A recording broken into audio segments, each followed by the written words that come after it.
Hey everybody, I'm here. This is Kelly Hayter at Mama Bear Domain. We're going to be talking about family boundaries today. We're going to go over an exercise that is perfect for you guys to do with your spouse so you guys are on the same page when it comes to boundaries. Thank you guys so much for being here. Please subscribe and hit the thumbs up. And hit that bell to get notified when I post a new video. Because of the quarantine, it's been really crazy here. I haven't been able to pre-record much, so I've been doing a lot of live videos, and they're all based off of when my child falls asleep. So you would actually get notified when I start a live video, so make sure to hit that bell. I have been a health and fitness coach for over 15 years now, so I have touched a lot of clients throughout those years with all different areas of wellness, and now it's your turn. So we're gonna first go over a little exercise with you guys. This exercise is awesome, and it really puts your family life in perspective. So what we're first gonna do is you're gonna get a piece of paper, and you can do this either with your spouse or with your kids, depending on how old they are. It's a great exercise. So first you're gonna actually draw a circle, and you're gonna just put me in the center of the circle. So the little rules of the exercise is that you're gonna put family members in your circle or outside your circle, overlapping, and I'm gonna explain that right here. So if your loved ones are actually in your circle, that's gonna be if they're young kids, if your parents are very elderly, if someone has a physical or mental issue that you actually need to take care of them financially and emotionally, everything, and they're maybe living with you, that's where they would actually still be in your circle.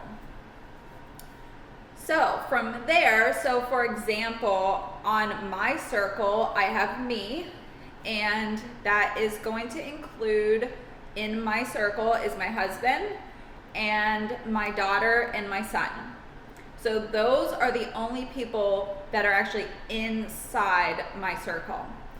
Then I'm going to go to overlapping. So when it's overlapping, so they're kind of half, like partly in your circle, that is going to be close relationship.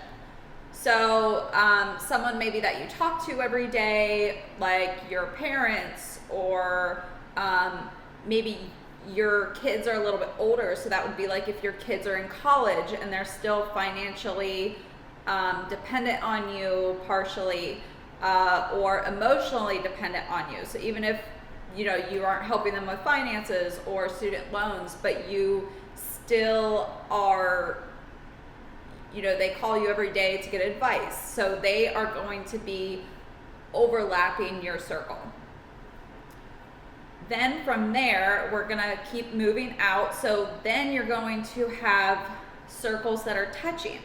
So the people that are still very close to you, that maybe like an aunt or uncle or your sibling, or as you get older, so those people, if you have a good relationship with them, you're going to have them actually be then touching your circle.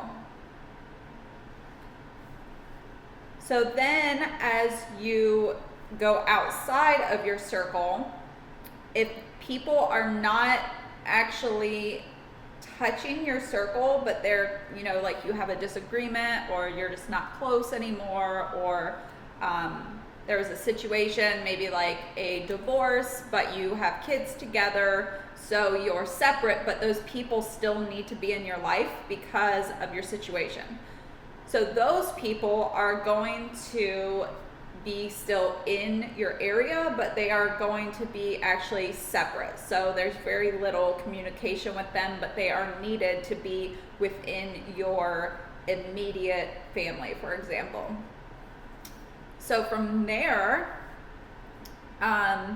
you're going to share it with your spouse, and you're going to make sure you guys are on the right page. And I'll kind of go into this of why this is important. So now that you're going to go over this, and you're going to each take turns and explain your arrangement of where people are based off of your circle.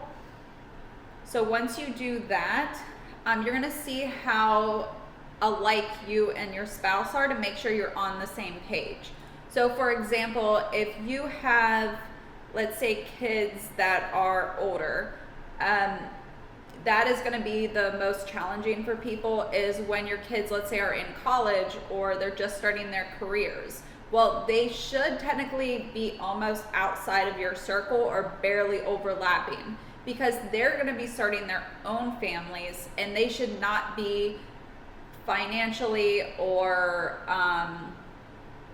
emotionally really dependent on you anymore, because you are nurturing them as they're younger to let them go and start their own families, and that's very important.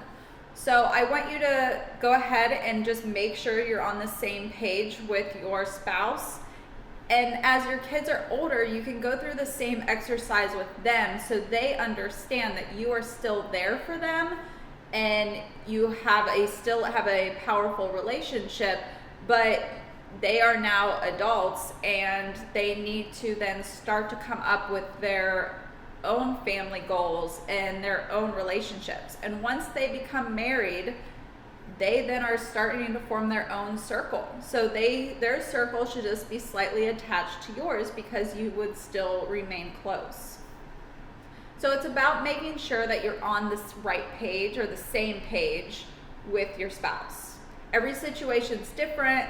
If someone has mental illness or if they have a physical condition and they need more help, obviously every situation, every circumstance is different. So that's why you need to go about it with your spouse and just make sure you're on the same page, so there's no disagreements when it comes to the boundaries of your parents or your in-laws or your kids, for example.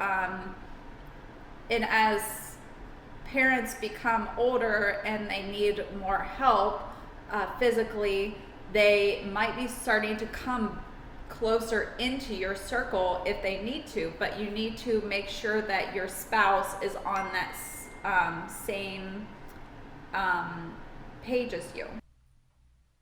Looking at your circle, do you feel like you have healthy boundaries? Yes or no? Go and comment below. I want to hear from you. I'll meet you in the comment section. So I'm going to give you guys some tips. So when you have boundaries with your the way your circle is set up and you and your spouse agree on it, it can be, so how do you handle when sticky situations come up, like finances or time? Well, what I recommend is that you tell the person no, but then you steer them to a direction where they can actually get help. So like if they are having finance issues and they want money, well, you don't give them money. You then suggest some resources for them to get the help or the education that they would need. So you can still help someone out. Just be like, I'm not able to help you with that, but maybe this can. Or, that is a way that you can actually help someone without enabling them. I hope you guys found this video helpful. When I first did this exercise, it helped me so much to really understand. I learned this actually when I was in college, and my parents were trying, to set some boundaries financially, and what I could rely on them for, and where I would be over pushing my boundaries by asking for certain finances. And then my parents explained this to me, and I researched it, and then I really understood that as where I am in my life, I could ask my parents for advice, but I shouldn't be over pushing the boundaries and I understood that I was moving to the outside of their circle, even though I would always be there. It's just kind of hard to understand when you do have when you still are kind of immature, but it has helped me so much, and I plan on using the same tools in this same little exercise with my kids. So when they hit a certain point that they need to understand that they need to hold their self accountable and they need to rely really only on their self. I am their mother. I will always be their mother, but I will be there for them emotionally, and mentally as much as I can for advice and lead them in the right directions. But when it comes down to it, they will need to financially hold themselves stable, and they can rely on me to a certain point on time based off of where I am in my life and depending on where they are in their life. So I hope this video helped. If you really liked it, hit that subscribe and hit the thumbs up. I appreciate all your guys' support. Make sure to hit that bell because I might be going live depending on my kids and everything. So I thank you guys so much, and make sure to go subscribe to my my website to get your free Empowering My Life to be your own life coach. You guys will really like it. There's some tools in there with some worksheets that have really important ways to assess where you currently are in your life. So I will see you guys next week. Thank you guys so much.